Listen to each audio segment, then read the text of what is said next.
if you want to play at 1440p or 4K resolution and you have about $1,000 to spend on new gaming PC, this video is going to be for you. I will show you a system that's going to be amazing for both resolutions, 1440p and 4K, and I will tell you the exact level of performance that you will get. That way, if you are a beginner, you are able to understand me. The link to this PC will be down below in the video description. With that being said, let's start.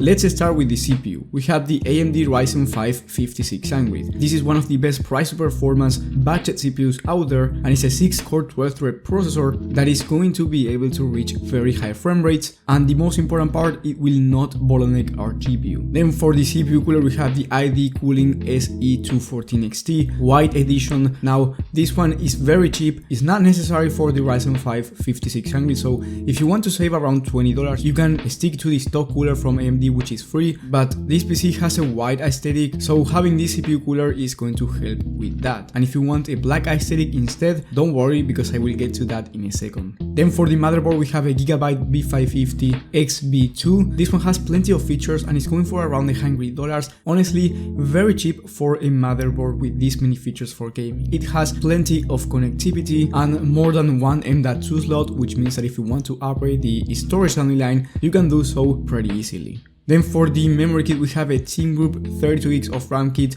This is DDR4, and 32GB of RAM is going to be plenty, not only for gaming but also for streaming and content creation, in case you are interested in doing those type of things. Then we get a 1TB Gen 4 SSD, which is going to be amazing, especially if you want to transfer heavy files. For gaming, there's no difference between Gen 4 and Gen 3, so if you go with Gen 3, it's going to be completely fine, but just know that the prices are very high on SSDs, and the difference between the prices is basically non-existent, so you might as well go with Gen 4. Then for the graphics card and the most important component for gaming, we have the RX 7800 XT. This one is going for around $490 and it's going to be an amazing GPU, very good GPU in terms of performance for 1440p and 4K resolution if you want to play at 4K now, or maybe upgrade to a 4K monitor later. On a 15 game average at 4K resolution, ultra settings by the way, on very high demanding titles, the RX 7800 XT was able to average 64 FPS, as you can see on the screen. And as I said before, these are very high demanding titles,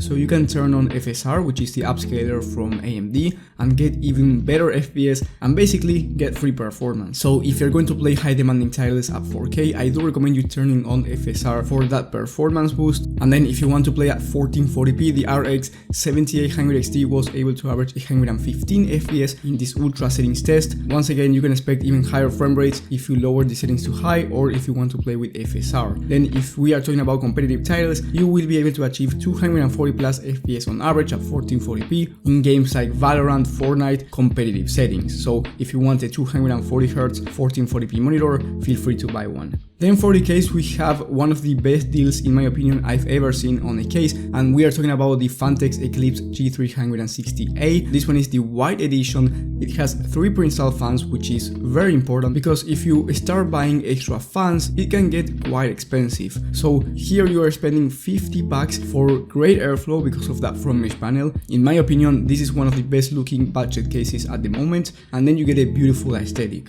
If you want the black version of this case or a similar one, you will have that one in the video description as an alternative, as well with a CPU cooler that's black in case you want an entire black aesthetic. And then last but definitely not least, we have the power supply. And for the power supply, the most important thing is that you get enough wattage and you get a power supply that's reliable and is not going to make your PC explode. Corsair RM750E fits this requirement. This is a 750 watt 80 plus volt power supply and is A tier rated, meaning that it's going to be the best quality out there, and you have to think about the power supply like a car insurance. So this power supply, in my opinion, one of the best power supplies out there, especially at its price point of $90 when I'm recording this video. Remember, maybe when you're watching this, the prices are different, so I highly recommend you checking the latest prices from the video description. And if you are enjoying the video so far, please click that subscribe button. It's going to help the channel grow a lot, and I'm going to be super thankful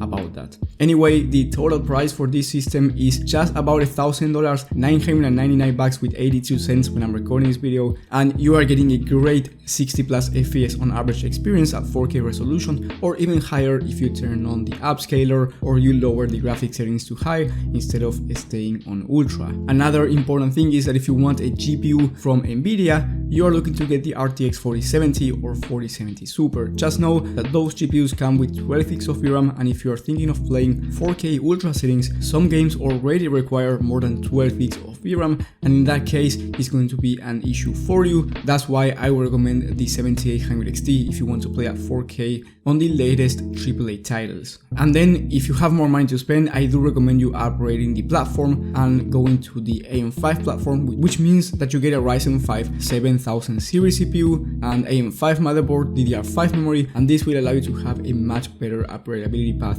down the line. And this is going to cost you around $1,100 to $1,200 depending on when you're watching this video. Don't worry, in the description you will have an upgrade path alternative in case you are interested. And if you want the best PC build for your exact budget, because maybe you have more to spend than $1,000 or maybe you have less, then I recommend you watching my video on the best PC build for every budget and every resolution, 1080p, 1440p and 4K. You will have that video in the top right of the screen. And also I am giving a PC away inside of my community. That's the top link in the description. Thank you guys for watching, thank you for the support, and I will see you on the next one.